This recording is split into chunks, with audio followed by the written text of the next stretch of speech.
پر پاکستان بل لوی گزار پاکستان بیا ورخطا ده دا چې څنګه اوس روان دي مطلب تر پایه راسره وګورئ.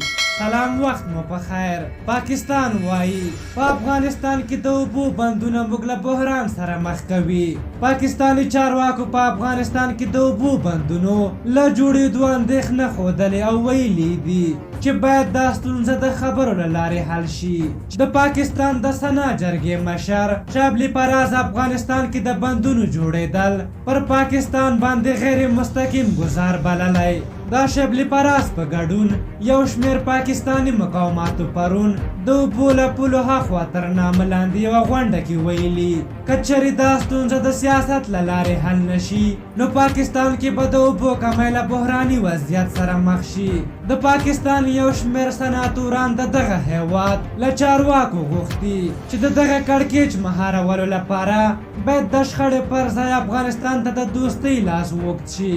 د پاکستان د نیشن ورځپاڼې د راپور پر اساس د پاکستان د سنا جرګې مشر پراز ویلي اوبو ته لاسرسی د بشر اساسي حق دی.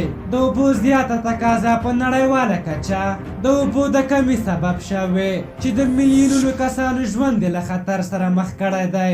دوی وایي د اوبو تنظیم او بندونو جوړولو باندې د افغانستان ټینګار په حقیقت کې پاکستان ته یوه غیر مستقیمه ضربه ده.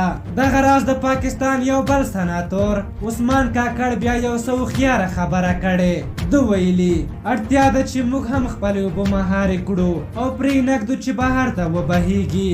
دوی وایي افغانستان کې داسې تصور موجود دی چې اوبه بندې کړي او بندونه ورته جوړ کړي.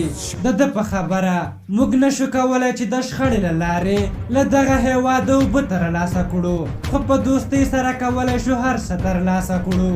د پاکستاني ادارو د معلوماتو له مخې د بلوچستان یو شمېر برخو کې د اوبو سطحه له 1500 فوټو نه زیاته ښکته شوې چې د 50,000 کاریزونو او د 50,000 چینو د وچېدو سبب شوی دی. معلومات ښیي چې د افغانستان له 80 میلیارډو متره مکعب اوبو څخه 80 میلیارډ متر مکعب یې ګاونډیو هیوادونو ته په ځانګړې توګه پاکستان ته بهیږي او د پاکستان د اوبو 40 سلنه د افغانستان له اوبو پوره کیږي. له دې وړاندې په افغانستان کې د پاکستان پخواني شهرزاد پیر هم ویلي و چې افغانستان غواړي په خپلو اوبو باندې 14 بندونه جوړ کړي چې پاکستان باید مخه ونیسي. په پاکستان کې شنونکي وایي چې پاکستان باید نور افغانستان ته د دوستۍ لاس وړاندې کړي کنه افغانستان به خپلې اوبه پرې بندې کړي. په هر حال تاسو د دغې موضوع په هکله څه نظر لرئ؟ خپل نظرونه هم راته په کومنټ کې ولیکئ.